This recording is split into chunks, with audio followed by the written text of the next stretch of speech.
Somebody offers you admission to a top 14 law school with $200,000 in debt or a top 30 law school with a full ride. Most people would tell you to take the T14 law school admission, and those people are wrong. And by the time you figure that out, you're going to be 35 years old, still making minimum payments, stuck in a job you took because you had no choice. Today, I'm going to show you the numbers that prove it, and I'll tell you what the schools themselves are doing with your money. And I get why people believe this, because your parents told you this, pre-law advisors told you this, US News built an entire business around it. The idea being, go to the best law school you can get into. The top 14 has the name recognition, the alumni network, the big law pipeline. And for a small slice of applicants, that advice is right. But for everybody else, it is the most expensive mistake they'll ever make. Now, the whole case for choosing prestige over scholarships comes down to one bet: that you will outperform half of your classmates at a school full of people who were all top performers before they even got there. And that is not a strategy. You're placing a bet with money that you borrowed. The median starting salary for a lawyer in the United States is about $85,000, not $215,000, $85,000. That $215,000 figure comes from big law. About a quarter of law graduates land those jobs. At a top 14 law school, of course, your odds go up. Maybe 50 or 60% of graduates get those kinds of jobs. But if you flip that around, that means 40% of top 14 law school grads don't go into big law. They end up at mid-sized law firms, government offices, or they're doing contract work. Some end up in doc review, and they're doing it with a debt load of $200,000.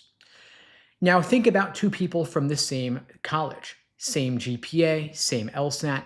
One chooses to go to a top 14 law school and pay sticker price. The other goes to a top 30 law school on a full scholarship. 3 years later, they both pass the bar. The top 14 law school grad starts at a mid-sized firm making $95,000. She's got $2,200 in monthly payments for 20 years. She'll be paying off law school until she's 47. The top 30 law school grad starts at a similar firm making $90,000 and owes nothing, getting $5,000 less in salary, $200,000 less in debt. When is the last time anybody ever laid out that kind of comparison for you? Now, here is the part that's even worse than the math. Debt doesn't just cost you money, it costs you choices. The grad with $200,000 in loans can't take the public interest job she cares about. Turning down a miserable 80-hour-a-week firm gig is not an option. The payments don't care if you're unhappy. Now, the debt-free grad walks any career path they want on day one. Could be government, could be nonprofit, could be solo practice, big law if they can get it. They're choosing from a place of freedom, not from fear. Now, debt is the opposite of options. I've been teaching the LSAT for over 20 years. The ones I talk to 5, 10 years after graduation, the happiest ones are not at the fanciest firms. They're the ones who graduated without debt and got to pick the career they actually wanted. Now, I get the other side of this too. I get that saying I went to Columbia sounds better at a dinner party than saying I went to Villanova. But bragging rights don't make your loan payments. Status doesn't pay your rent. And no one at that dinner party is going to offer to cover your $2,200 a month in debt payments. Now, I know this is going to make people angry. But remember what I said about what the schools are doing with your money? Here it is. Your full price tuition funds the scholarships that they give the students with higher LSAT scores. Those scores boost the school's ranking, and that ranking lets them charge even more next year. Now, you are not a student in that equation, you are a line item. Now, the comment I'm already going to get is this: Steve, what about big law? What about clerkships? You've got to go to a top 14 law school for those.